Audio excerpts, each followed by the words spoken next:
سڵاوتان لەبێت و ئەم کاتتان باش بینەرانی خۆشەویستی تلڤیزیۆنی کۆمەڵە زۆر خۆشحاڵین لەوەی کە یەکشەمبە شەوێکی تر لەگەڵ هاوڕانی هاوکارم لە خزمەتتانداین بە بەرنامەی ڕاستەوخۆوە. ئەمڕۆ یەکشەممە 23 بەفرانباری 1403 هەتاویە. باسی ئەو شەومان دەربارەی میدیاکان و ڕۆڵی ئەوان لە دۆخی سیاسی ئێستای تایبەتەن ڕۆژهەڵاتی ناوڕاست، یعنی ئەلبەت بڵێن لەم سەردەمەدا. لە دنیای ئەمڕۆدا میدیا ڕۆڵێکی گرنگ و کاریگەر دەجێڕێت لە داڕشتنی بیرڕایگشتی و سیاست و پێشهاتە کۆمەڵایەتیەکان. ئەم ڕۆڵە لە هەموو کاتێک زیاتر لە ناوچە قەیراناوی و ئاڵۆزیەکانی وەک ڕۆژهەڵاتی ناوەڕاست دیارە. لەم هەرێمەدا میدیا نەک هەروەک ئامرازێکی زانیاری کار دەکات، بەڵکو بۆتە گۆڕەپانی شەڕی زانیاری کە زل هێزە جیاوازەکان هەوڵ دەدەن گێڕانەوەی خۆیان بەسەر بینەردا بسەپێنن. لە ڕۆژهەڵاتی ناوەڕاست کە ڕوبەڕووی قەیرانی سیاسی و شەڕی ناوخۆ و گرژی نێودەوڵەتی دەبێتەوە، میدیا ڕۆڵی سەرەکی دەجێڕێت لە داڕشتنی تێڕوانینی گشتی بۆ ڕووداوەکان لە تۆڕە تەلەڤیزیۆنیەکان و سۆشیال میدیاوە تا دەگاتە ڕۆژنامە و ماڵپەڕەکان. هەموو ئەم میدیانە بوونەتە ئامرازێک بۆ کاریگەریکردن لەسەر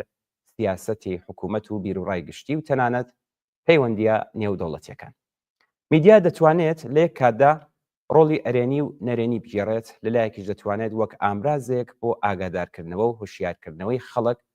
مامەڵە بکەن و لەلایەکی دیکەشەوە دەتوانێت ڕۆڵ بگێڕێت لە پەرەسەندنی قەیرانەکان و گرژیەکاندا. لە ڕۆژهەڵاتی ناوەڕاستدا کە زۆر جار ئازادیەکانی میدیا سنووردار بووە،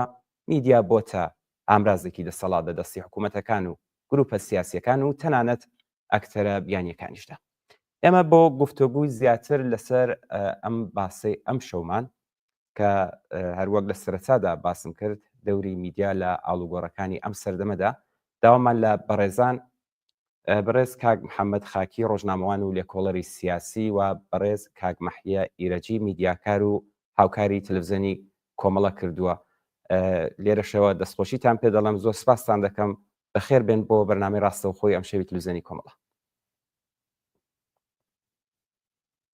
بەخێر بن بندەنگی زۆر سپاس، بەخێر بن. من ئەگەر ئیجازەی کاک مەحیە وەرگرم، من لە کاک حەمەوە دەست پێ دەکەم. کاک محەممەد، هەڵبەت با من لێرە بە بینەرانیش بڵێم ئێوەش دەتوانن لەسەر باسی ئەم شەومان بەشدار بن و بەم ژمارەی کە لەسەر شاشەی تەلەڤیزیۆنەکەتانە دەتوانن لە ڕێگەی واتساپەوە ڕاو بۆ چوونەکانتان بنێرن، واگەر پرسیارێکیش بوو ئێمە لێرە لەگەڵ میوانانی ئازیزمان دەیخینە بەرباس. کاک محەممەد، با لێرەوە دەست پێ بکەین. دیارە پوڵ و پارە بڵین یا بڵین زانیاری و میدیا جاری وایە دەسەڵاتی سیاسی دەڕوخێنە دوا حکوومەتێکی نوێ دروست دەکات، بینیمانە ئەم شتانە. بۆ دەوری میدیا ئاوا گرنگ بووە؟ لە پێشە سڵاوتان ئەرز دەکەم کاکە میرگیان، سڵاوم هەیە بۆ کاک مەحیەی ئازیز، بۆ هاوکارانتان و بۆ بینەران و بیسەرانی تەلەڤیزیۆنی کۆمەڵە. میدیا هەروەکو بۆ خۆشتان ئاماژەتان پێکرد، ڕۆژ لە دوای ڕۆژ گرنگیەکی تایبەتی پیا کردووە. ئەگەر لە زانکۆکانەوە بیگرین، گرنگترین یەکێک لە گرنگترین بەشەکانی زانکۆکان ئێستا لە ڕابطە لەگەڵ میدیا و بەسڵا ئاموزشدان و پەروەردەی میدیاکارە.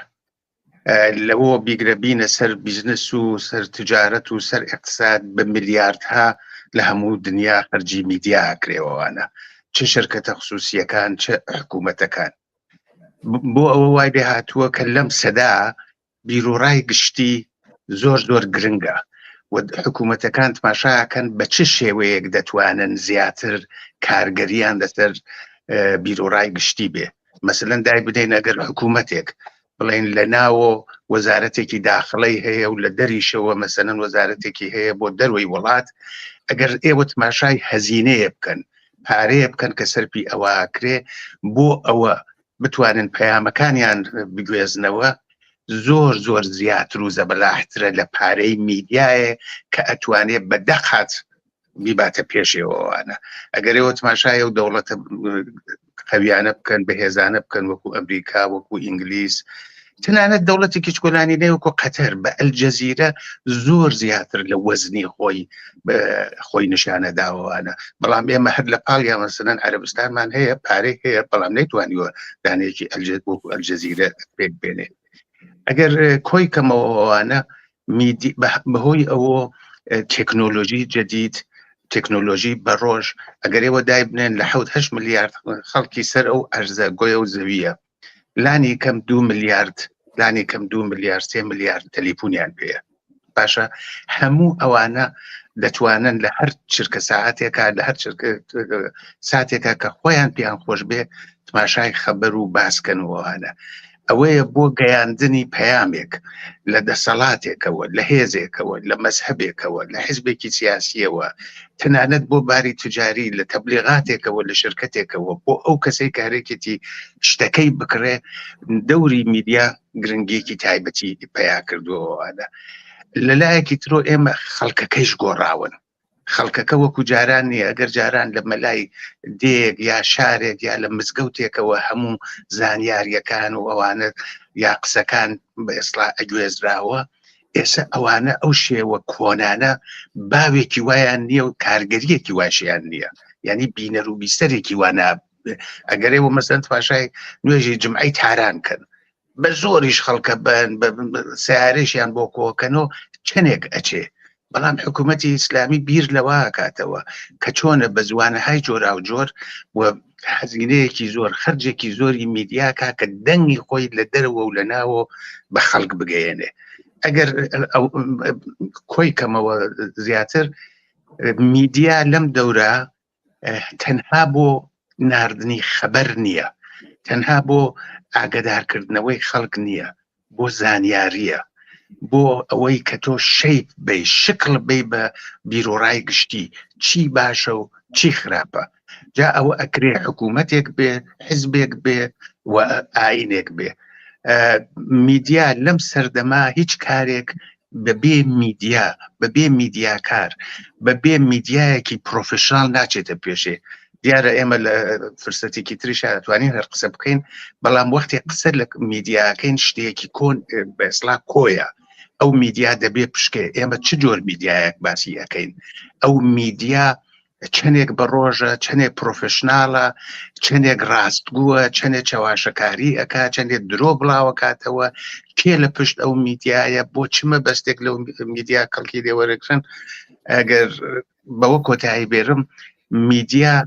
بەبێ میدیا ئێمە ناتوانین، یعنی تەلیفۆنەکەمان ڕۆشنەکەین تماشاکەین بزانین هەواڵ و خەبەر و باسەکە چییە، لەکوێ زەلزەلە ڕوویداوە، لەکوێ شەڕ ڕوویداوە، لەکوێ ئاورج کوێنێک ئاوری گرتووە و ئەوانە. ئەگەر هەرەکمانە شتێک بکڕین، کراسێک بکڕین، کەوشێک بکڕین، بە جۆرێک تماشای میدیاکەین. ئەگەر هەرەکمانە منداڵەکەمان بنێرینە مەدرسە و مەکتەبێکی باش تماشای میدیاکەین. مەسەلەن ئەوڕۆ لە بریتانیا ئێسڵا فاینانشال تایمز ناوی 1000 مەدرسەی سەرەوەی بریتانیای باز کردووە بۆ باوکو داوکێکەرێکێتی کە منداڵەکەی بچێتە مەکتەبێکی چاک تماشای میدیاکات. زۆر باشە کاک محیا، دیارە هەمە ئاماژەی بەوانەدا دیارە زۆرێک لە سوشیال میدیاکان خەرجێکی زۆری بۆ دەکرێت، وەکو کاک محەممەد باسی کرد، فقط هەواڵ و راپۆرت نییە، بەشێکی زۆری زانیاریە.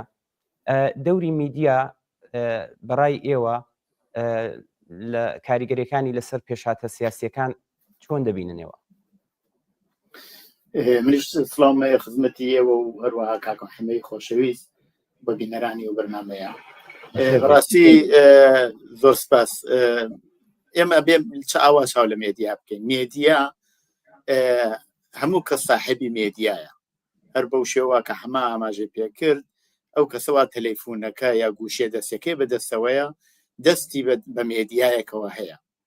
و ئەتوانێت هەر لەو ڕێگەوە پێیان بنێرە، هەر لەو ڕێگەوە ئەتوانێت تەبلیغات بکە، هەر لەو ڕێگەوە ئەتوانێت ئێمە ئەتوانین بڵێن یەک دوو دانە تەظاهوراتی گەورە لە ئاسی دنیا ڕوویدا هەر لە ڕێگەی مێدیاوە کرا. کەسێ هات دانیش لە پشت کەمپیوتەرەکەی و فراخانی تەظاهوراتێکی سەراسەریدا و خەڵکێکی ێزگار زۆر کۆبوونەوە. معنای ئەوەیە هەموو کەس ئەتوانێت ساحێبی مێدیا بێت و هەموو کەسیش ئەتوانێت تەئسیر لە مێدیا وەربگرێت. بەڵام لێرا چەند شت تاسیری هەیە یەکێکی ئەوەیە کە ئەو کەسەی وا پوڵی هەیە خۆ طبعاً ئیمکاناتی زیاترە بۆ بتوانێت لە مێدیا ئێستا بکە ئەو کەسەی کە دانیشی شتەکەی هەیە ئەتوانێت استفادەی چاکتر لە مێدیا بکات بەڵام بەڕاستی هەچی جارە ئەوە نایباتەوە خۆ مەسەلەن هەر ئالان ماکس ئەگەرسایی لێ بکەین لە ڕێگەی مێدیاەوە خەریکە تاسیردان سەر انتخاباتی ئالمان بۆ مەسەن حزبێک نزیکە لە خۆی واردی انتخابات بێت و جێگە و پێپیاکان لە ئالمانەوە ببێت پێست بۆیە من پێم وایە مێدیا لایەکی تریشەوەش بڵێن کە مێدیا ئەتوانێت فیک نیوز بێت تاسیری خراپ دابنێ خەڵک لاڕیا ببات و هەموو هەیە بۆیە مێدیا بە تەوری عمومی هەم تاکە کەسیە هەم دەوڵەتیە هەم کەسێک کە ساحبی هەیە ئەوەیە کە لێزانینی ئەوێ و لە لایەکی تریش و ئەبێ ئەو شتەی وا لەو مێدیاوە دێتە دەرەوە قابلی قبول بێ خەڵک پێیان خۆش بێ خەڵک بەلای خۆیان ڕابکێشێت ئێنا هەموو کەسە مێدیا ئێستاداکە بۆ ئاگداری خۆتان داعش مێدیایەکی زۆر چکۆلەی بەدەستەوە بوو بەڵام بە نەوعێک کاریە کرد کە زۆربەی خەڵک لە هەموو شوێنێ جەنایەتەکانی داعشیان لە تۆڕە کۆمەڵایەتەکانەوە دائنا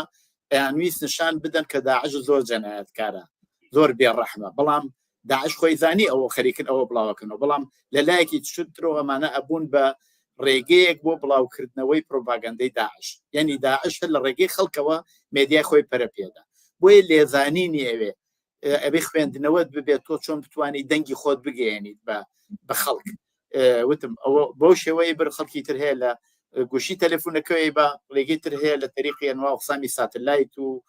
تۆڕە کۆمەڵایەتەکان و پۆروپارەیەکی زۆر کە بیواتە پێشەوە من پێم وایە لە ئەو قەرنەی وایە مااتیا زندگیەکەین کە زۆر قەرنێکی بەڕاستی پڕجەم بجووشە مێدیا دەوری زۆری هەیە بە تایبەت بە هاتنە سەرکاری هۆشی مەسنوعی بتوانین ببینین کە مێدیا ئەتوانێت لە ئایندا دەوری زیاتری ببێت لەسەر بیرروڕای گشتی لەسەر زۆر شتی تر ووا توانێت بە نەزەری من مێدیا مەرحلەیەکی تر بباتە پێشەوە ئەو بیری سەناعەیە هۆشی مەسنوعی کە باسی دەکەن تاسیرێکی زۆر تایبەتی تری هەیە چۆن بە هاتنی مەسەلەن هەموو ئەو تۆڕە کۆمەڵایەتەکان انقلابێ لە مێدیا کرا بە نەزەری من هۆشی مەسنوعی ئەتوانێت انقلابێکی تر لە مێدیا بخاتە ڕێ بۆ ئەوەی بتوانێت تاسیر لەسەر بیرروڕای گشتی دابنێت زۆر باشە ئەگەر ئەم سەردەما تایبەتەن ئەگەر ئێمە بینینە سەر ڕۆژهەڵاتی ناوەڕاست بارودۆخەکە ئەوەندە هەستیارە دیارە هەرو جۆری کە کاگمەحێش ئیشاری پێکرد دیارە هەواڵی ناڕاستیش هەیە هیچ میدیایەکیش بەبێ بێهەدەف بڵاو نابێتەوە زۆر جار هەیە مەسەلەن خودی ئەم میدیایە خەڵک بە لاڕێدا دەبات بەڵام خودی میدیاش هەر یەک جۆر نییە ئێمە میدیامان هەیە حکوومەتیە میدیامان هەیە هەم بەشی بڵین تجاری و خصوصیشە میدیاشمان هەیە حیزبیە و سەر بەخۆشە ئەنی ئەگەر بڵم سیارکەم ئێوە بەڕێستان ئەم چوار بەشەی کە ئاماژەم پێدا میدیاکان لە ڕۆژهەڵاتی ناوەڕاست ئێوە چۆن هەڵدەسەنگێنن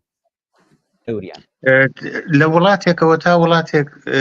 جیاوازی زۆرە ئەو بەشێکی بەسەر وا هەڵەگەڕێتەوە لەو وڵاتە چەندێک ئازادی هەیە چەندێک ئازادی چەندێک دموکراسی هەیە چەندێک تەنانەت ئازادی بۆ شرکەتەکان هەیە چەندێک حکوومەت دەستی بەسەر هەموو شتێکا گرتووەوانە لە وڵاتێکەوە تا وڵاتی ئەگەرێەوە مەسەلەن بەراوردەیەکەن لە وڵاتێکی نۆرماڵی ئوروپاییە ئێوە بەشە خصوصیەکەتان هەیە شرکەتای گەورن ئەوە بۆ خێرە ئەتوانێت گۆبارێ دەرێنێ بەجەلەیەک دەرێرێ ڕۆژنامەیەک دەرێرێ یا تەلەڤیزیۆنێک یا ڕادوەیەک یا چەندین کاناڵی ببێەوەوانە ئێمە نمونەیە وەکو فاکس نیوز وەکو CNN وەکو زۆر شمان هەیە کە لە بەشی خصوصیایە لەلایەکەوە هی حکوومەتەکانە دیسانەوە دەوڵەتایەکەیە دەستی گرتووە بەسەر هەموو میدیا بەسەر هەموو جمکەکانی میدیا لە وڵاتێکی وەکو ئێران جیا لە حکوومەت میدیا ئێوە نابینن کە کاراییەکی یەکجار زۆری بێ من قسەم لەسەر سوشیال میدیا نییە کە هەرو جۆرەی کاکمەهیە بە دروستی شارەی پێکرد خەڵک هەن ئەتوانن ئیسفادەی چاکیشی لێ بکەنەوەوانە ئێستا لە فیلترینگ و لەو جۆرەشتانە بگەڕێن. ئەوەیە کە بۆ هەرێک لەو باسانە دەبێت ماشای وڵاتێکی تایبەتی کەین جاب لەبەرەوە نمونونەکەمان ڕۆشن بێ. ئێمە دوو وڵات لەبەر چاوگرین، وڵاتێک کە ئازادی و دموکراسی تیا هەیە، وڵاتێک کە ئازادی تیادا نییە، کە مافی ڕادەربرینی تیا نیە، مافی حیزب دروستکردنی تیا نیە، مافی نەزەری ئازادی تیا نیە، زندان هەیە، شکنجە هەیە لەسەر بیر و ڕاوانە.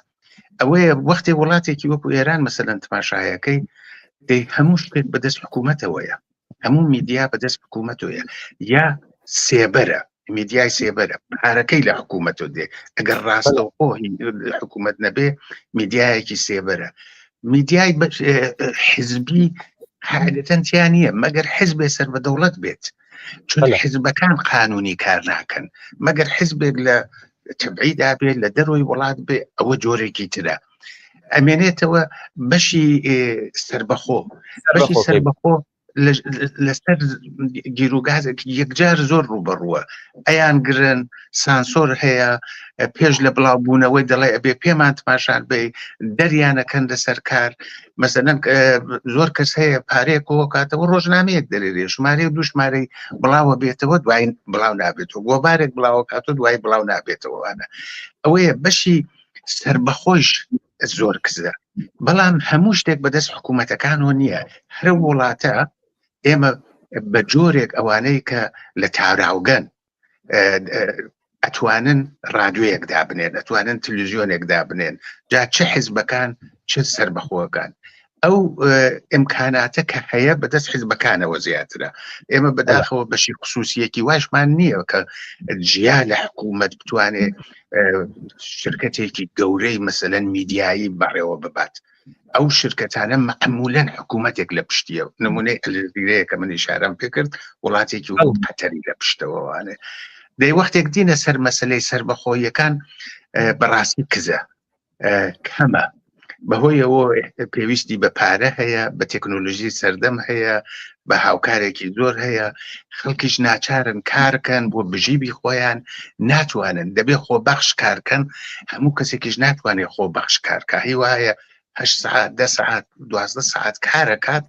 وەختێک ئەڕواتۆ ئەگەر ماڵ و مناڵی بێ، ئەگەر خێزانی بێ، ئەگەر هاوسەری بێ، ئەگەر مناڵی بێ، ئەگەر نەخۆشێکیان بێ، ڕەنگە زۆر گران بێ بۆ ئەو کە بەتایبەت لەو سەرەتایەنەوە کە دێنە ئوروپاوانە. ئەوەیە کە هەر یەک لەم بەشانە دەگەڕێتەوە بۆ ئەوە ئێمە لە چه کەش و هەوایەکە، لە چه وڵاتێکە، لە چه جۆغرافیایەکە باسیەکەین. زۆر باشە کاک مەحیە،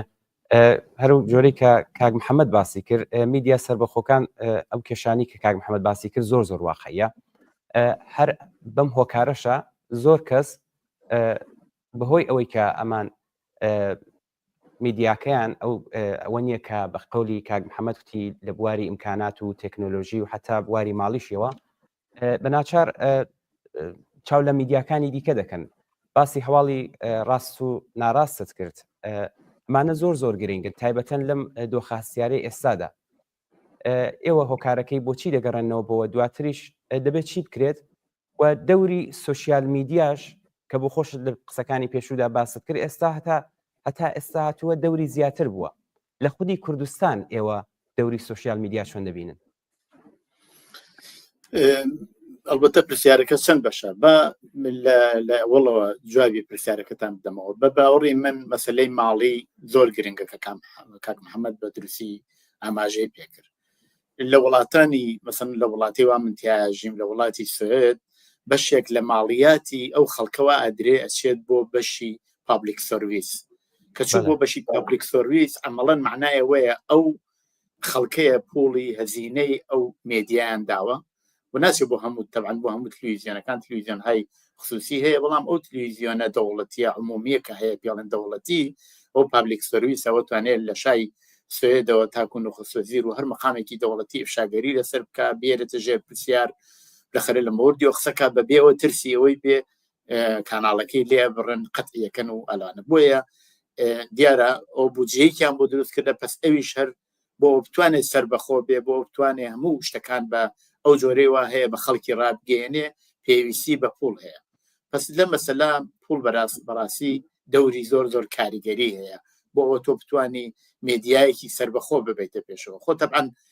هێزێک کە پوڵی کەمتر بێ ئەوە ناتوانێت بۆ جۆرە کە باید و شاید سربەخۆ بێت ئەو لایەنیش وە مەسەڵەن ئێستا ئێمە ئیران ئینتەرناسیۆناڵمان هەیە ئێستا ئەلجەزیرە و زۆر شوێنی تری وا هەیە کە لایەنێکی تر خەریکە سپۆنسۆریەکە پۆڵەکەی پێدات خۆ ئێمە بینین لە نوعی تەبلیغاتیانە لە نوعی کاری مێدیاییانە زۆر ڕعایەتی ئەو بەشاکەن بەڵێ زۆر ڕعایەتی ئەو بەشاکەن و بۆ یەکیش هەوڵەدەن زیاتریش تەبلیغاتەکان بۆ ئەو لایەنە بکەن کە پارەکەیان پێدا بۆیە لە مەسلەی مێدیا پەسپۆڵ زۆر مهمە بۆ مێدیاتیش بتوانێت سربەخۆ بێت ئەبێ هەوڵ بدات بتوانێت تاسیساتێک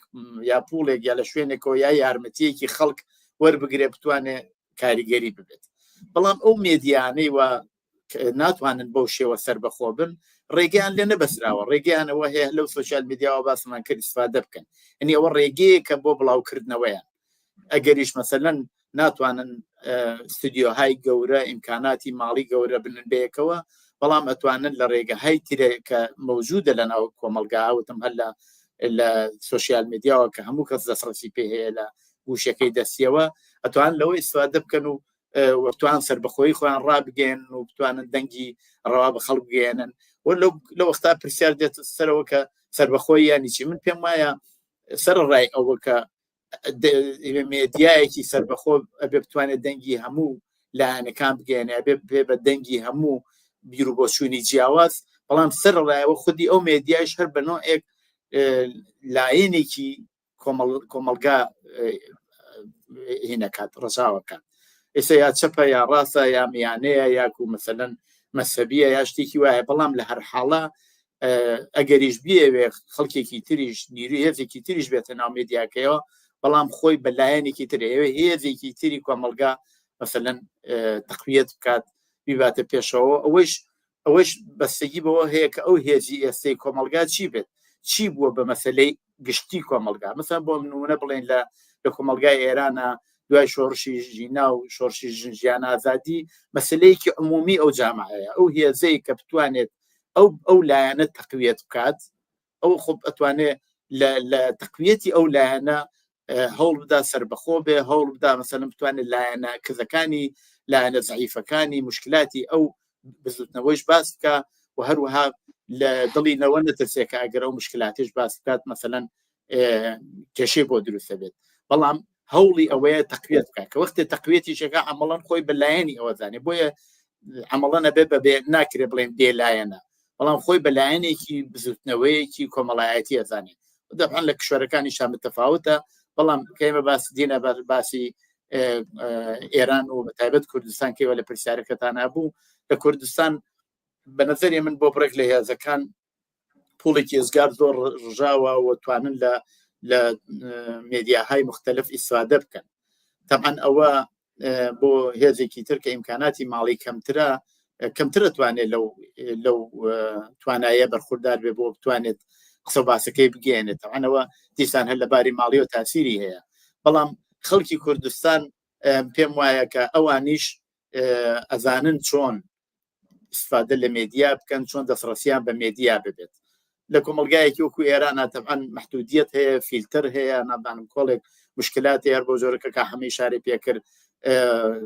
وڵاتێکە بەسرا و دیکتاتۆری دەنگ ناڵێ هیچ دەنگێکی نێیار دەربێت خۆب کارکردن لە وڵاتێکی ئاوا زۆر زەحمەتە ئەبێ بە هەموو شێوەیە کار بکەی کە تۆ توانین دەنگی خۆت بە خەڵک بگەێنی و کارێکی سەختە بەڕاستی لە کوردستان بۆ بتوانین بەتایبەت کوردستانی ڕۆژهەڵات کە ئێمە مەوزوعی کارمانە و کاری لەسەرەکەین کارێکی هێزگار سەختە ئەبێ هەوڵ بدەین بتوانین ئێمە دەنگی ڕەوای خەڵک بین ببین بە مێدیایەکی چۆن بڵێم جەذاب کە خەڵک بزانن قسەی واقعی لێەوە دێتە دەرەوە ئێمە قسەی غێرە واقعی ناکەین ئێمە دڵسۆزی خەڵکین ئەوانە هەموو تەئسیر وەرەگرێ بۆ بتوانێت ئەو مێدیا ببێ بە مێدیایەکی خەوی ببێ بە نیرویە کە خەڵک لە دەوری کۆبێت و چ گوێسکەی پێدات زۆر باشە کاک محەممەد ئەو باکەمە ئەمە درێژە پێ بدەین لەسەرم تایبەتەن میدیای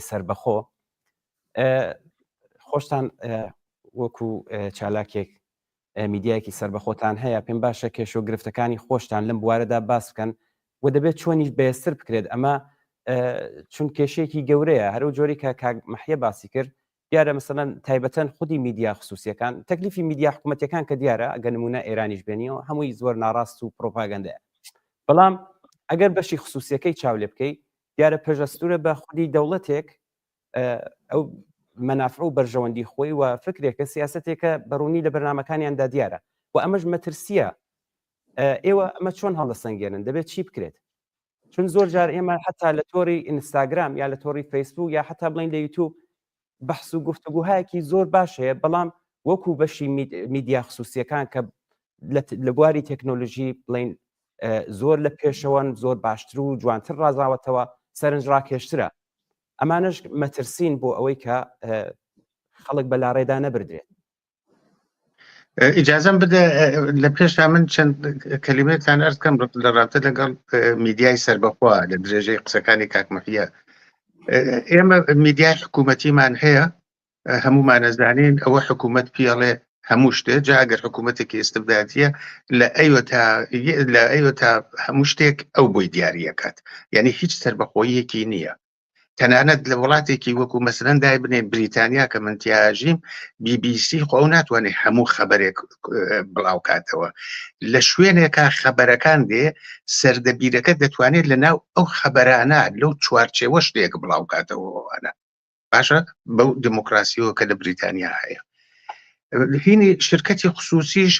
دیارە ئەو بۆ قازانجێک و بۆ تەماحێکی هەیە ئەگەر مەسەلەن ئیران ئینتەرناشناڵێ پوڵەکەی پێیان شەفافیە یا من و تۆیەک لەکوێوە دێ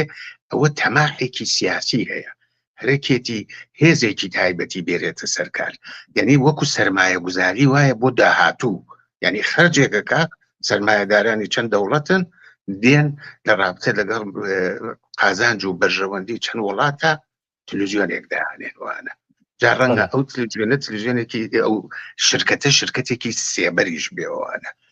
هی حیزبیش خۆ دیارە هی حیزبی بەهەرحاڵ لە چوارچێوەی حیزبەکەی خۆیان پرۆگرامەکەیە بەرنامەکەیە شت بڵاوەکاتەوە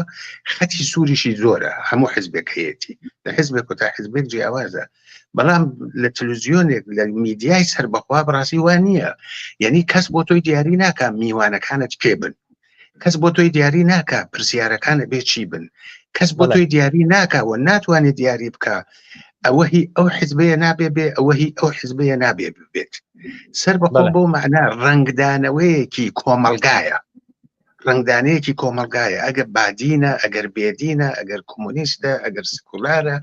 ئەگەر چەپە ئەگەر ڕاستە تۆ ئەتوانی بهێری چون لەوێ ئەوەی کە مەبنایە سپۆڕیە زانستە زانیاریە نەوە کە هاوخەتی منە نە ئەوە قازانجی حکوومەتەکەی من داواکە نە ئەوە مەسەلەن سیاسەتی من ئەباتە پێشێ من ئەچم لە میدیای سربەخوا قاعدەتەن وایە من ناڵێم هەمووی وایە دەبێ وابێ تماشاکە کێ لەو بوارە جێپەنجەی دیارە ئەگەر پزیشکێکە ئەگەر سیاستمەدارێکە ئەگەر کۆمەڵناسێکە ئەگەر ڕەوانناسێکە ئەگەر سیاستمەدارێکە کێ جێپەنجەکەی دیارە ئیتر بە پێی ئیدۆلۆژی دیاری ناکرێت ئەوە من یعنی ئیدۆلۆژی وجودی نییە لەوێ ناتوانێ بیبێ ناتوانێت بڵێ من مسلمان نایرم من مەسیحی نایرم من کاتولیک نایرم من مەسەلەن یەهودی نایرم من نازانم چەپ نایرم من ئانارشیست نایرم من سوسیالیست نایرم من دموکرات ئەوە سەربەخۆ نییە بۆ نەقسیە کاتۆ ئەوی چوارچێوەیەکی هەیە بەڵام ئەگەر بێمە سەر ئەو پرسیارەی کە بۆچی پێویستە کە بەشی سەربەخۆ زۆر بێ بەشی سەربەخۆ ئەلان ڕاستیەکەی لە وڵاتێک دای بنێن ئێمە هەر قسەی کوردستانکەین لە بینی حکوومەت و حیزبە خەریکە بە ئیسلاح هێزی فشارێکی یەکجار دۆری بوو دێ لەلایەکەوە حیزبەکان بەرحەڵ ئیمکاناتێکیان هەیە تلویزیۆنێکیان هەیە کادریان هەیە پێشمەرگەیان هەیە ئیمکاناتیان هەیە حکوومەتیش کە پارەی هەیە و خەڵکی هەیە بەشی خصوصی خۆ وجودی نییە ئێمە نایبینین ڕۆژنامەیەک دەرێنێ سێ شمارە دەرێنێ بەڵام ئەو بەشی سەربەخۆ لە حیزبێکەوە دەوڵەت هیچ جێکەڵانێکی نییە دەسەڵاتی ببێ ئەیان کوژێ تێرۆریانەکە ئەیان خاتە زندان لیانە بڕێ بەڵام حیزبەکان لە حیزبێک و تا حیزبێکی تر هەیە کە جێکەڵانی هەیە یارمەتی بەشی ئاینیشەدا هەر حزب بووە یارمەتی ئێمە داوە هەر بۆ نمونە ئەو کۆمەڵی کە ئێوە کاری تیاکەن پێشمەرگەی ئێوە ئێمە بە پێزانین و لە رادیۆ دیالۆگ بڵین هاوکاریان لەگەڵ ئێمە کردە حزبەکەی ئێوە هاوکاری لەگەڵ ئێمە کردە ئێمە تا قیامەتیش مەمنونین بەڵام حزب هەیە پێخۆشە نەمێنێت چون لە خەتی ئەوانیە ئەوەیە کە سربەخۆ بەو مەعنا نییە کە هیچ لایەنێکی نییە هیچ خەتێکی سیاسی نییە ئەو سربەخۆش خەتێکی هەیە مەسەلەن بۆ ئێمە لە رادیۆ دیالۆگ وەکو نمونەیەک بڵێم مافی مرۆڤە ئازادی بەیانە مافی خەڵکی کوردستانە ڕوخانی کۆماری ئیسلامیە بەرابەری ژن و پیاوە لەغوی ئێعدامە سریەشتی وایە ئەوە چوارچێوەکەی ئێمە دیارگەکە و دفاع لە زانست و لە دژی خرافە و جەهل و نەزانی ئەلان مەسەلەن لای ئێوە نوێژە باراناکەن لە قەڕی 21 خەڵکێکی زۆر کۆکەنەوە لە باشووری کوردستان بۆ نوێژە بارانە ئەمە خۆ دیارە میدیایەک دەبێت چۆن بەرخوردی پێ بکە ئەگەر بتوانێت کە بڵێ ئەو خەڵکە چون پەروەردە لە میدیاوە دێ بڵێ فەرموو قسەکان تا بوو کاک محەممەد گیان هەرەوە ئەرز کردی چون میدیا بەشێکی زۆری پەروەردە لە دەست میدیایە لە کلاسۆ نایە لە مەدرسۆ نایە لە میدیایەکی واقعی دەتوانێت خەڵک ئاموزش بە پەروەردەی کە لە رابطە لەگەڵ بەرابەری ژن و پیا و هەر الان مەسەلەن بۆ نمونە ئەگەر ئەدامێکەیە کە نابێ ببێ ئەوە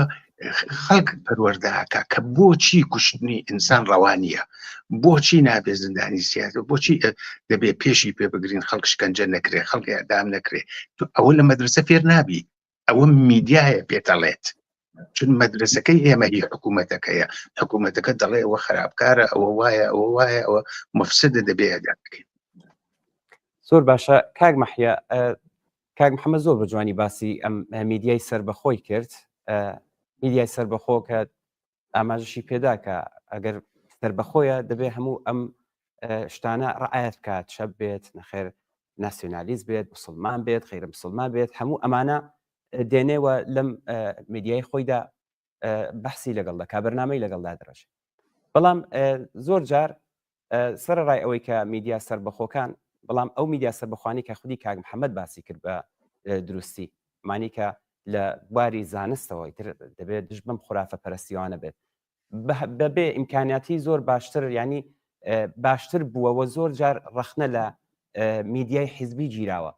بۆچی میدیای حیزبی ئەوەندە محدودیەتی هەیە ئێوە وەکو هەم هاوکاری تلوزەن و هەموو وەکو میدیاکار جوابتان چییە بۆ ئەم ڕەخنانە لە بدایەوە پێم خۆشە بڵێم کە میدیای حیزبی پێویستە ئەوە بە معنایەوە نییە ئێمە وەختی ئەڵێن کە میدیا بێ بتوانێت چ جەنبەهایەک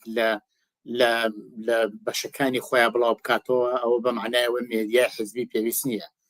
مەسەڵەن بۆ نمونە کۆمەڵە هەمیشە میدیای بووە جا کاتی خۆی خەبەرنامەی بووە دوایی کە رادیۆی دامەدراندووە نەشریاتی پێشڕە و نەدان کۆڵێک شتی هەبوو سوور دەرکراوەی تری بووە ئەوانە هەموو میدیای و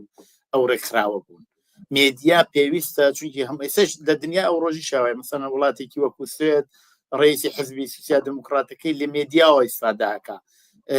لەناو حزبەکەیە جەماعەتێکی پرۆفشنەل هەن بە دەوریەوە هەر لە تەریقی تیکتۆک و نازانم یوتیوب و هەموو ئەو تۆڕە کۆمەڵایەتیانێت ترۆ دێ پەیامەکەیدا یعنی میدیایەکی بە دەور خۆی دروست کردەوەیش ڕاگەیاندنێکی هەیە هیچ کاناڵێکی ڕاگەیاندنی هەیە بۆیە ئەوە پێویستە و ئەبێ حتمنیش ببێت بەڵام ئێمە کە بینە سەر مەسەلەی کوردستان ئەبێ ئاوا چاو لە قەدیەکە بکەین بزوتنەوە لە کوردستان بزوتنەوەیەکی جەماوەریە لەو ڕۆژەوە کۆماری ئیسلامی دەستوری هێرشی بۆ کوردستان سادر کرد لەو ڕۆژەوە بزوتنەوەیەکی کۆمەڵایەتی لە ئارادا بووە ئەو بزوتنەوە کۆمەڵایەتیە هەموو کەس بەشێکی هەرە زۆری خەڵکی کوردستان توان بڵێم 90% خەڵکی کوردستان خۆیان بەهینی خۆیان ێزانن جایسە کابرا جوتیارە کرێکارە بازنشستەیە معلیمە محەسڵە کرێکارە ژنە ژینگە پارێزە کویرە هەچیەکەیە خۆی بە بەشێک لەو بزوتنە کۆمەڵایەتی ئازانێ و ئیشزانێ ئەو بە تاق و تەنیا خۆی ناتوانێت سەرکەوتوو ببێت بەڵکو ئەوە لەگەڵ ئەو لایەنانەی ترەوە بەیەکەوە ئەو بزوتنە جەماوەریە ئەبەنە پێشەوە بە وەختی خۆی کۆمەڵە ئەو بزوتنە جەماوەریەی دەرک کرد وەتوانی فراخانێکی دفاع لە کوردستان بدات خەڵک دەستی دایە چەک لە بزوتنەوەیەکی جەماوەریە جا بۆ بوونەوە مێدیایەکی حزبی ئەتوانێت لەو کاتا ڕۆڵی باش ببینێ بۆ ئەتوانێت ببێ بە دەنگی ئەو بزوتنە جەماوەریە ئەگەر بوو بە دەنگی بزوتنەوە جەماوەریەکە ئەو وەختە ئەو مێدیا حزبیە هەم ڕۆڵی حزبی کارەکەات بەیان و ڕاگەیاندنی خۆیدات ئیدۆلۆژی و بیرواوەڕی خۆی پەرەپێدا و هەم ئەتوانێت ببێت بە دەنگی ئەو بزوتنەوە عمومیە کۆمەڵایەتیە کە هەمویان بۆ هەدفێکی مشخص خەریکن هەوڵەدەن جا ئەوە ئەتوانیت لە شعارەکانیانە لە داخوازیەکانی ئەو لایەن و چین و توێژە ناو کۆمەلگای بیبینین چییە زۆر جار لە زۆربەی شتەکان ئەمانە یەکەگرنەوە ئەم لایەن و هێزی ناو کۆمەلگا دروشمەکانیان شعارەکانیان خەباتەکانیان تێکەڵاوی یەکە بێ و هەدفێت تاقی بەکە هەروە کە ئێمە لە کاتی هێرشی کۆماری ئیسلامی بۆ کوردستان ئەومان بینی دەستیدا بە دەستیەکەوە و ئێمە توانیمان لەو بزوتنەوە جەماوەریە بەشداری بکەن هەرچان و کاتە ئێمە مێدیایەکی زەعیفمان بوو مێدیایەکی قەویمان نەبوو بەڵام ئەگەر ئالەو سەردەماچایی لێ بکەین ئێستا هەمان بزوتنەوەی کۆمەڵایەتی لە ئارادایە و ئەو مێدیا قەویە ئەبێ دەنگی بزوتنەوە کۆمەڵایەتەکانی ناو جامعە بێت ئەو کاتە ئەتوانین بڵێن مێدیایەکی حزبی سربەخۆیە ڕاستگۆیە سربەخۆ بۆ مەحنا دەنگی هەموو لایەنەکان لێەوە بڵاوە بێتەوە بەو دەلیلە ئەتوانێت قابلی قبولیش ببێ جەذاب بێ خەڵک پێی خۆش بێ خەڵک دەنگی خۆی لێەوە بینێتەوە پێم وایە ئاوە ئەگەر ئەوانە لە یەک بدەینەوە ئەتوانین باشتر کاری مێدیای حزبی چاو لێ بکەین و هەروەها کاری مێدیایەکی کە ڕووی لە کۆمەلگایەوە خزمەت بە کۆمەلگایەکە بۆ هەموو شتانەوە هەر رادیۆ دیالۆگی کاک محەممەدیش بەشێکی زۆر لە شتەکانی باسکراوان بۆچی مبارزاکەم پێم وایە حزبێکی سیاسیش لە عینی حاڵایوێ بەرنامە و سیاسەتی خۆی بێنێتە ئاراوە بەڵام لە لایەکی تریشۆ دەنگی هەموو بزوتنەوە ئازادی خوازەکان بزوتنەوە کۆمەڵایەتیەکان دەنگی ئەوانن و هەڵاوەردنیان لەسرە جوانان ژنان ژینگە نەدام هەمووانە دەنگی ئەوانەش بێ کە دەنگی ئەوانە بوو بە نظری منە بێ مێدیایەکی مەقبول و خەڵک قبوڵێکن و خەڵک گوێسکەی پێدەن خەڵک ئاوری لێدەنەوە خەڵک شاشە تەلەڤیزیۆنەکانی بۆ ڕۆشنەکەن گوێسکەی پێدەن پەرازیت بێ پەرازیتەکەم ڕەتە بەگۆڕن ئەوە دلیلەکەیەوەی ئەو نیازیان لێەوە جێبەجێ بێ خۆیان لێەوە بیننەوە بەڵام ئەگەر مەحدود بێ فقط بە لایەنێکی جیاواز لەناو کۆمەلگا ئەوە تەبعەن ئەتوانم بڵێم کە ناتوانێت زۆر ئومیدوار بە میدیایەکی عمومی خەڵک چاوی لێ بکە بۆیە زۆر پێویستە بە تایبەت لەم سەردەما کە وەزعیەتی دنیا گۆڕدراوە ئاڵوگۆڕەکان هاتوۆتە پێشەوە میدیایەکی حتا حزبیش بتوانێت ئەو نەقشەکایە بکە کە ببێ بە میدیایەکی عمومیش. زۆر باشە کاک محەممەد ژنان و لاوان ینی ئەگەر ئێمە حەد بڵین لە شۆڕشی ژیناوە تا ئێستا بڵین پێشەنگ بوون لە هەموو بوارێکدا بەڵام ئەم دوو بەشە گرنگەی ناو کۆمەلگا ینی پراوێستخراوی میدیای خودی کوردستانن ئەم دوو بەشە گرنگە دەبێت چی بکرێت کە دەور و نەخشی شیاوی خۆیان لە کۆمەلگای کوردستاندا ببێت. جارێکی تر ئیجازە خوازم کە بڕێک بەو قسانەی کاک مەحیە زیاد کەم ئەگەر بکرێەوەوانە کێشەکە لە وڵاتێکی وەکو کوردستان ئێمە لە هەر وڵاتێک پێویستمان بە هەموو چەشنە میدیایەکەیە میدیای حکوومەتی پێویستە میدیای حزبیش پێویستە میدیای بەشی خصوصیش پێویستە میدیای سربەخۆش پێویستە بەڵام قسەکە لەسەرەوەیە تەناسوبەکە چۆنە لە وڵاتێکی وەکو ئێران 95 96 97% میدیای حکوومەتە ئەو 3-4% ئەمێنێتەوە هی حزب و هی بەشی خصوصی و هی ئەوەیە نایشێڵێ پەرازیتی بۆخە خەفەیەکە ئەی گرێ ئەی کوژێ ئەی خاتە زندان وانە مەسەلەکە ئەو تەناسوبەیە ئەگەر بین تماشای کوردستانیشکەین ئێمە میدیایەکی حزبیمان هەیە کە چکۆلە نییە میدیایەکی زۆر گەورەی حکوومەتیشمان هەیە میدیای بەشی خصوصیمان نییە میدیا سربەخۆکەیش زۆر چکۆلەیە کێشەکە ئەوەیە وەختی باڵانسێک نییە وەختی لایەک ئەو نە بەدەسەڵاتە بە تایبەت وەک دێتە باسی حکوومەت چاواشەکاریەکە لە دژی خەڵک ینی میسئینفۆرماسیۆنە هەمووی شتی خراپ و هەڵە و درۆ و دەلەسە بڵاوەکات و دژی علمە ئەوەیە کە ئەگەر ئێمە مەسەلەن میدیایەکی سربەخۆمان ببێ میدیایەک بتوانێت قسە بکە ئازاد بێ ئەوە لە ئەمریکایمە بینینە و ئاورە لە لۆس ئانجلس هەیە لەو لاوێمە بینین لە بەشێکی کوردستانە باران نابارێت بۆ لەوێ ئەو ئەمریکا وڵاتێکی مەسەبیشە بۆ لەوێ ئەو دوعاناکەن باران ببارێ بەڵام لەیرا لە میدیاکاک من کێشەکەمەوەیە لە میدیا بڵاویەکەنەوە ئەی هێرنە تیتری هەوڵی میدیاکە بەڵام ئەگەر زانکۆیەک ئەگەر مامۆستای زانکۆیەک ئەگەر ئەوانەی کاری زانستیەکەن بیان توانایە میدیایەکیان بواە قسەیان کردایە بیان باران چۆن درستە بێت باران ئەم بارانیت نەتیجەی چییە بەجێگەی دوعاکە کارهایەکی تر ئەکرا لە دەست ئەوەیە من قسەکەم ئەوەیە جا بێ مەسەر پرسیارەکەی جەنابتان مەسلەی ژن و مەسلەی ژنان و مەسلەی لاوان دوو ڕوکنی ئەسڵی ئەو کۆمەلگایە یعنی بەشی هەرە زۆری کۆمەلگا و دوو بەشەیە یا ژنن کە نیوەی کۆمەلگاکەیە یا لاوانن بەڵام بەداخەوە لە میدیا ڕپرزنتیڤ ناکرێت یعنی نمایندگی ناکرێت ئەوەڵەن هیچ میدیایەک زۆر کەم من ئەناسم میدیایەت لە مدیریەتیان لە ڕێبەریەکەیە ژنان ببێ و دەوری ئەساسیان ببێ معمولاً بەدەست پیاوەیە معمولاًش بەدەست پیاوی بە ساڵاچووی وەکو منوەیە کە سەری سپیە کەمتر لە مەسلەی لاوتەیەگا و بۆ ژنیش نییە وەختێ من لە مدیریەتی میدیایەکەم کە لە باری تەمەنەوە موقعیەتێکی ترام و ئەوەی کە سیاسەتی میدیاکە داڕژێنێ بە زۆری پیاون و بە زۆری بەتەمەنن ئەوە ناکرێت من یەک شتدان هەرسکەم بۆ دیکشنەری ئاکسپۆرت کەسێک تحقیقی کرده بوو کتبوو ئەو کەسێک کە فەرهەنگ لوغەتی ئاکسپۆرت ئەنووسێ پیاوێکی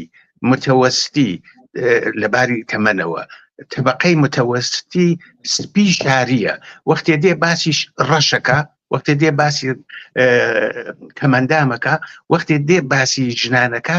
لە چاویلکەی پیاوێکی سپی پێسی تەمەنی ناوەڕاستی ساخ کە نازانێت کەمەندامی چییە باسی ئەوانەکە میدیاکەی ئێمەش بە نۆعێک وایە ئێوە بێت تماشای مدیریەتی هەموو میدیانە بکەن ئەگەر ژنی تایە ئەگەر لاوی تایە کە تایەتی چەندێکی بڕیار ئەدەن لەسەر بەرنامەکان لەسەر پرسیارەکان لەسەر میوانەکان لەسەر سیاسەتەکانی ئەو میدیانە ئەوەیە مادامێ ئێمە ڕێژەیەکی زۆری ژنان لە میدیا نەبێت کە هەن بەڵام لە بەشی بڕیار هەبن بەرنامە دروستکەن سیاست دابڕژێنن کارەکان بکەن و لە لایەکی تریشۆ لاوەکان دەستیان ئاوەڵا بێت چون من ناتوانم بەدەست من نییە من مەشغەڵەی ژنان و لاو ئەو جۆرێک ئەوان هەیەن حاڵی نابم هی جێنەرەیشنێکی ترم هی نەسڵ و جیلێکی ترم دێ تاقڕێگە ئەوەیە بە قسە نییە پێوەرەکە ئەبێ ببینی لە مدیریەتی هەر میدیایەکە چەند کەسن چەندێ پیاوە چەندێ ژنە و هیچ تەمەنێکن هیچ شارێکن هیچ ناوچەیەکن کوێ پەراوێز قراوەوەوانە ئەوە تاقەڕێگەیەتی ئەگەر ئێمە باوەڕمان بە یەکسانی هەیە باوەڕمان بە نوێبوونەوە هەیە باوەڕمان بە جیلی نوێ هەیە دەبێ ئەو کارە بکەین پیاوی بە تەمەنی ڕیشسپی سەرسپی وەکو من جێگەی ڕێز بەڵام ئەو ناتوانێت سیاست بۆ ژنان بنووسێت ئەو ناتوانێت بەرنامە بۆ ژنان دیاریکە ئەو ناتوانێت بۆ لاوانی بکات زۆر باشە کاک مەحیم پێشەوەی کە پرسیارە بکەم لەسەرم پرسیارەوە قسەتان هەیە بەڵام بە کورتی فقط لە ئیدامی قسەکانی کاک هەما ئەویش تۆڵم بۆڵێن ژن بۆڵێن گەنج بۆ ئەومان بەرجەستە کردوتەوە لە خەڵکی تر بۆ ئەوەی ئێستایش لە هەموو نقطەیەکی دنیا لە پێشکەوتوترین نقاتی دنیا هێشتا ژنان نەیانتوانی و حقوقی بەرامبەریان لەگەڵ پیاوان نابێت هێشتا هەر هەڵاواردن بەرامبەر بە ژنان هەیە بۆیە بەو دەلیلە ئەڵێن ژن نەک بە خاترەوە ژن شتێکی تایبەتی تری هەیە یعنی دەنگیان ناڕوات دەنگیان بەو شێوە کە پیا و دەنگی ئەڕوات بڕیارەدا دەنگی ناڕوات بۆیە پێویستە لەو موقعیەتا قرار بگرن بۆ دەنگیان بڕوات بۆڵین گەنج بۆ ئێستا گەنجی ئێستا بەڕاستی هەروەکو سەردەمی خۆی وەختی کۆمەڵە دەستی کرد بە هەڵسوڕانی سیاسی میانگینی سند لەناو کۆمەڵە 30 ساڵ بوو بەڕاستی یعنی ئەگەر بین ئەوە ئاور بدەینەوە ئەو کاتش گەنج ئەوەی بردە پێشەوە گەنجی ئەو سەردەمەی خۆی گەنجی دەهەی 60 و دەهەی ئەواخری دەهەی 50 و دەهەی 60 گەنجێ بوو بە نسبەت کۆمەڵگاکەی لە پێشتر بوو بۆ یەکیش توانی گۆڕانکاری بە وجود بێنێ بۆ یەکیش توانی هێزێکی کۆمەڵایەتی پێشکەوتوو بباتە پێشەوە ئەگەر باوەڕمان بەو سەردەمەیە قاعدەتەن ئێستا شەشەکار و کارە بکەین و بۆ یەکیش ئەبێ مەیدانی زیاترین بێ گەنج بۆ دانیشیان زیاترە تواناییان زیاتر دنیا بە شکلێکی ترە بینن و ئەو فشار و شتەی کۆمەلگا جا ئێستا لە شکلی حکوومەتەکە بێت شکلی بنەماڵەکەیە بێت لە شکلی کەسوکاریە بێت لە هەر شکڵێ فەرهەنگەکەیە بێ ئەو ئەیبینەوە دژیەتی و ئەو جامعە بە نوعێکی چ چاودەیەەکە و دانیشەکەیشی هەیە بۆیە من ئەوە دینەکەیت ئێوە بەهۆی ئەوەی کە خۆتان هەم میدیاکارن و هەم هاوکاری خۆشمانن لەم تلویزیۆنەدا بەڵێ یەک پرسیارم هەیە چۆن دەکرێت میدیایەکی خەیرە حیزبی پێک بێت و خودی حیزبیش دەوری شیای خۆی بنوێنە لەوێدا ئەو ئەگەر توانی هەموو ئەوارەوە باسمان لەکرد جێبەجێکە بە نەزەری من دەوری شیایی بینیوە ئەگەر مێدیایەکی حیزبی ئەو شتەوەکە هەمە زۆر بە دروستی شارێ پێکرد لە بەڕێوەبردنیا لە بڕیادانیا لە دانانی هەموو شتێکە تەئسیری نەقشی هەموو ئەو چین و توێژە کۆمەڵایەتەکانی تیا بوو و ئەو لایەنی کۆمەڵایەتێکە هەڵاواردن بەرامبەری زۆر هەیە ئیسا لەباری نەتەوایەتیەوەیە لەباری جنسیەتیەوەیە لەباری کۆمەڵایەتیەوەیە لەباری ئابووریەوە لە هەر بابەتێکەوە هەیە ئەبێ مەدان بەوە زیاتر بدرێت کە مەدانی پێدرا بە نەزەری من توانیەتی ئەو ڕۆڵە بنوێنێت ئەگەر مەدانی پێ نەدرا ئەگەر ڕێگەی لەسەر بەسترا ئەگەر مانەی بۆ دروستکرا ئەگەر وترا وەختی خۆی بەێمەیان واوت کە حمە زۆر چاکی لەبێت دانیشە دەمڕوت وانەوت کاکە ئێوە دەمڕوتن ئەوە هیچ نازانن ئەگەر ئێستا ئێمە ئابە و شێوە بەر بە گەنجان و بە ژنان و بە لاوان بگرین من مطمئنم ناتوانین سەرکەوتوو بین و مێدیاش ناتوانێت سەرکەوتوو بێت دەنگم دێت وەلایەوە کاک ئەمیر دەنگت قەتعا فەرموو ئەڵێ دەنگت دێ کاک مەحیە فەرموو من تەواو بووم ئەم لە خزمەتتان ئێمە پێما بێت دەدەقەمان کاتماوە بەڵام پێم باشە لە کۆتایی بەرنامەکەدا و من پێم زۆر پێویستیشە لێرەدا باس بکرێت خۆتان ئاگادارن لە چەند ڕۆژی ڕابردوودا حکمێکی زۆر ناڕەوا بەسەر پەخشان عەزیزی و چەند کەسی تری شەردراوە بەڵام نیگەرانیشی زۆر دروست کردووە کاردانەوەی زۆریشی لێکەوتوتەوە کاک محەممەد لە بەڕێستانەوە دەست پێ دەکەم و هەر ئەمانەش نیگەرانی بۆ کۆماری ئیسلامی دروست کردووە سەرکوتیەکانی ینی زیاتر پەرە پێداوە ئێستا لەم کاتەدا دەوری میدیا دەتوانێت چۆن بێت کە بەر بە ڕووداوێکی ئاوا بگرێت و هیچ چی دیکە نەیەڵێ ئیجازە نەدرێت کە ئاوا زۆر بەڕاحەتی ئەدام کە وەک هەموو لایەک باس دەکرێت قەتڵێکی حکوومەتیە بتوانێت ئاوا بە این ئەنجامی بدات کۆماری ئیسلامی زۆر بابەتێکی باشە زۆر سپاس زۆر پێویستە ئەو ئێمە باس لەسەرەوە بکەین لە کۆتایی بەرنامەکە ئەمن پێم وایە ئەرکی ئیخلاقی و ئینسانی هەمومانە ئەوانەی کە بۆ ئازادی حەولە دەین بۆ دموکراسی حەولە دەین بۆ مافی مرۆڤ حەولە دەین لە دژی شکنجە و ئێعدامین ئێمە دەنگی خۆمان هەڵبڕین دەنگی خۆمان بخەینە پاڵ ئەو کەسانەیەوە کە شکنجە کراون و کە بە ئێعدام محکوم کراون وانە و بە زۆر دەنگی بەرز بڵێن نا بۆ ئێعدام و ڕوخان بۆ کۆماری ئیسلامی ئێران حکوومەتی ئێران بە پێی جەمعیەت یەکێ لە ئەوەڵین وڵاتای دنیاە لەباری شکنجەوە لەباری ئێعدامەوە لە چین ئێعدام زۆر دەکرێت بەڵام نفوسی ملیارد و وردەیەکی دابنێ بە نسبەتی ئێران ئەبینی ڕێژەی ئێعدام لە ئێران چۆنە بە تایبەت هەر وەختێک ئەبینێ گیرە زەلی لە دەرەقەتی ئیسرائیل نایە کێشەی هەیە شکستی خواردە سیاسەتەکانی نیابەتەکانی هین بووە دەست بە ئێعدامەکە و لە کوێشەوەیکە لە کوردستانەوەی کات بۆ ئەوە ئەترسێک کوردستان پاشنەی عاشیلیەتی ئەم ئێعدامانە پەیامێکی سیاسیە بۆ خەڵکەکە دەڵێ من ئەتوانم قەتڵ و عام بکەم تان ئەگەر ناتوانم برقم کارەبا دابین کەم ئاو دابین کەم دەرمان دابین کەم کار دابین کەم بەڵام ئەتوانم تاکوشم ئەوەیە ئێستا کۆماری ئیسلامی لە هەموو وەختێکی خۆی کستر و لاواسترە پێم وایە ئەگەر کەمپینهای گەورە لە دەرەوە و لە ناوە دەست پێ بکە و بە تایبەت کادرێکی پێم خۆشە ناوی ببەم فازڵی ئوسولیان شتێکی زۆر چاکی نووسیە کادری کۆمەڵە بووانی خۆی ئێژێ وا باشترە ئێمە هەر ئێترازێکمان هەیە پێش لە ئێدامەکانی بیکەین دای نەنێن مانگرتنێکە شتێکە کە ئەدام کرا بیکەین ئێمە هەر ئێستا دەبێت دەست بەکار بین هەر ئێستا هەر ئەمڕۆ درەنگیشەوەوانە چی بکەین بە حیزبەکانمانەوە یەک بگرن کاری هاوبەشکەن ئیتلاعیەی هاوبەش بن پێکەوە نە هەر کەسێک بەجیا بەڕاستی پێکەوە ئەگەر قەرارە مانگرتن بێ با پێکەوە بیکەن لە دەرەوە و لە ناوە ئەوانە تاقە ڕێگە ئەوەیە ئێمە دەنگی خۆمان بقەینە پاڵ ئەو کەسانەی کە ئەدامەکرێن چ لە کوردستان و چ لە دەروی کوردستان. زۆر باشە کاک مەحیێبا من ئەو پرسیارەش لە بەڕێز سام بکەم دیارە ئەم ئەرکە فقط بۆ کۆمەلگانیە و خودی میدیا بە حیزبیەوە بەسەر بەخۆوە بە حتا بڵین بە شخصیشەوە تا ئێستا دیمانە کاریان کردووە و خودی میدیا ڕۆڵێکی زۆر باش دەتوانێت بگێڕێت بۆ ڕێگریکردن لە جنایەتێکی ئاوە ئێوە پێتان وایە دەبێت چی بکرێت و کاک محەممەد ئشارەی بەو نووسراوەی بەڕێزە کرد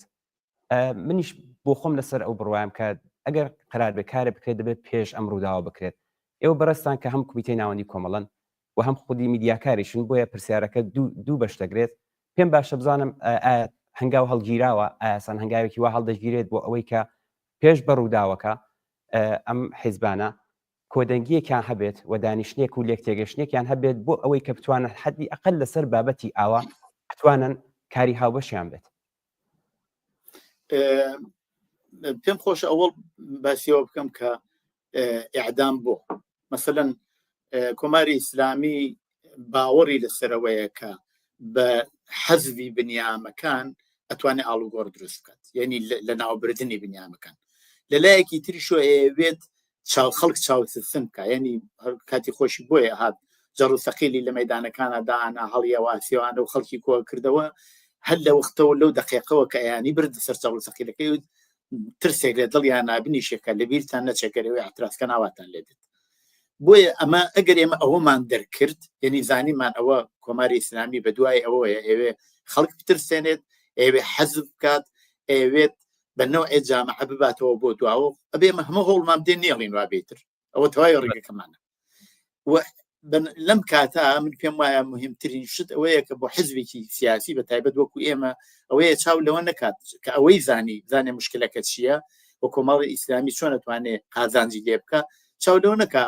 ئەو کەسەوەی ئادامیەکەن سەر بە چ لایەنێکە ئەو یا چ لایەنێ قازانجی لێکە بەڵکو تەسیراتی ئیجتماعیەکەی ئەو ئیعدامە ببینێت بزانێ ئەو ئیعدامە توانێت ئەوەندە تەسیری خراپی ببێ بۆ کۆمەلگا ئەوەندە کۆمەلگا بترسێنێ ئەوەندە کۆمەلگا بباتە دواوە و ئەبێ هەموو هەوڵی بدا نێڵێکە وای لێبێت من پێم وایە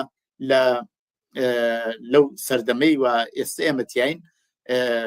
تەبعەنە بێ حزب و لایەنە سیاسیەکان پێویستە لە هەموو کات زیاتر پێکەوە هەواهەنگی بکەن پێکەوە هاوکاری بکەن بۆ بتوان بە دەنگ دەربکەون بە یەک دەنگ دەربکەون کۆماری ئیسلامی زۆر هەوڵی داوە لە ڕێگاهای جۆر و جۆرەوە کێشەی ناو حزبەکان زیاتر قوڵ بکاتەوە هەم کێشە لە ناو حزبێک زیاد قوڵ بکاتەوە هەم کێشەی بینی حزبەکانیش زۆر قوڵ بکاتەوە ئەوەش ئەبێ بە نوعێک ئێمە ئەگەر بزانین ئەوە شگردێکی دژمنە بەرامبەر بە ئێمە خۆ بێمە بێ هەوڵ بدەین زیاتر پێکەوە هاو فکری و هاوکاری بکەین توانین ڕێگەیەک ببینەوە کە یەک دەنگ دەربکەوین و من پێم وایە لەو زەمینە خەریکە کارە کرێت و هیوادارم منیش هیوادارم کە ئێمە بتوانین یەکدەنگ بتوانین ئەو مشکلەی و ئێستا هاتووەتە پێشەوە بە تایبەت بۆەوەی ئەو کەسانەوە ئەعدامیان بۆ دەرچووە نێڵین پێش لەوەی ئەعدام کرێ نێڵین بەر بە ئەعدامەکانیان بگرین وکە بەر بە ئەعدامان گر بە نەزەری منی هەنگاوێت چوینەتە پێشەوە سەرکەوتنێکمان هێناوەتە بەدەستێناوە توانین هەنگاوێکی تر زیاتر بچینە پێشەوە. زۆر باشە زۆر سپاس دەکەم کاک مەحیێ بەداخەوە کە ئێمە پەیوەندیمان لەگەڵ کاک محەممەد پشراوە من پرسیارێکم نییە خۆتان لە کۆتاییدا ئەگەر ئەزانن ئاماژەتان بە خاڵێکی گرنگ نەداوە فەرموو. هەموو قسەکان کرا و زۆر سپاس کاکە میر بۆ ئێوەی خۆشەویست دیسان من پێم وایە ئێمە وەکو مێدیاکار ئەوێ هەوڵ بدەین چاو بکەین لە وەزیەتی کۆمەلگا و ئەبێ ببێ بە مەبنامان بۆ فعالیەتەکانمان کاری مێدیایەکانمان کاتی خۆی شەڕمان کردووە کاتی خۆی اعتصابمان ڕاگەیاندووە کاتی خۆی خەباتی مەدەنیمان کردووە هەموو ئانەمان کردووە بۆ بتوانین ئاڵوگۆڕێکی کۆمەڵایەتی پێک بێنین و ئەوە ئەرکی سەرشانمانە و مەسئولیتەمان گرتووەتە ئەوەدا جایسە لەو بوارە داگیرینێت ئەوەدا بە بەڕێوە بێنە بێ بە باشترین ڕێگە بە باشترین شێوە بیبینە پێشەوە کە بتوانێت سەرکەوتن فەوگەر بکات. زۆر سپاس دەکەین. زۆر سپاس کاک مەحیە ئیرەجی میدیاکار و هاوکاری خۆمان لە تلڤیزیۆنی کۆمەڵە. سپاس بۆی کە داوەتی ئێمەتان قبول کرد و بەشدار بوون لە بەرنامەی ڕاستەوخۆی ئەم شەودا. زۆر سپاس. بەڵێ ئازیزان و خۆشەویستان، سپاسی ئێوەش دەکەین. دیارە باسی ئەو شۆمان لەسەر دەوری میدیا لە ئاڵوگۆڕەکانی ئەم سەردەمەدا بوو کە لەلایەن دوومیانی بەڕێز کاک محەممەد خاکی کە بەداخەوە پەیوەندیمان لەگەڵی پشراوە دەستی خۆش بێ و سپاسی دەکەین کە داوەتی ئەمەی قبول کرد و کاک مەحیە ئیرەجی بوو. هیوادارین کە ئەم بەرنامەیەشتان بەدڵ بوو بێت و کەڵکی پێویستیشتان لێوەرگرت بێت. کاتێکی خۆش بۆ هەموو لایەکتان.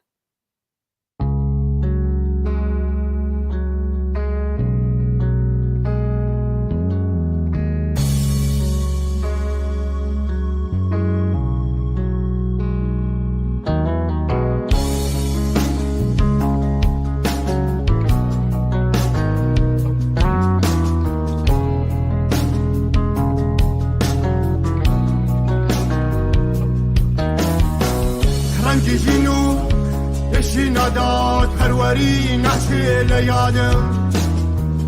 آدمی من بولتنان هر حولدم بکارکم من لجری حکمی نداد پروری و بشبران واده ایغموا دن حال برن برنوا شطامنان مشتینکی نابه عبد زیمان پرکار برنج کشان با شکوی چلادکان ای حوریانی رنجگران بنو میدانی خودخان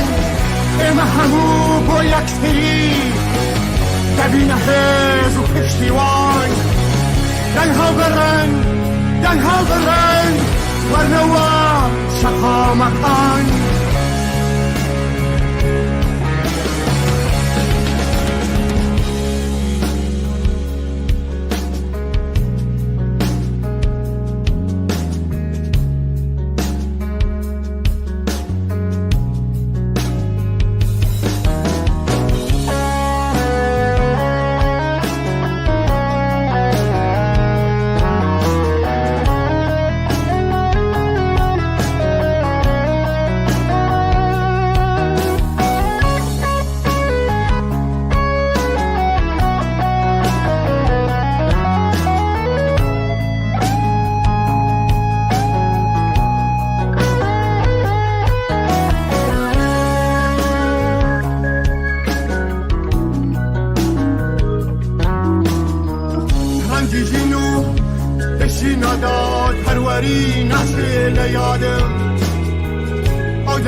What a rampy story,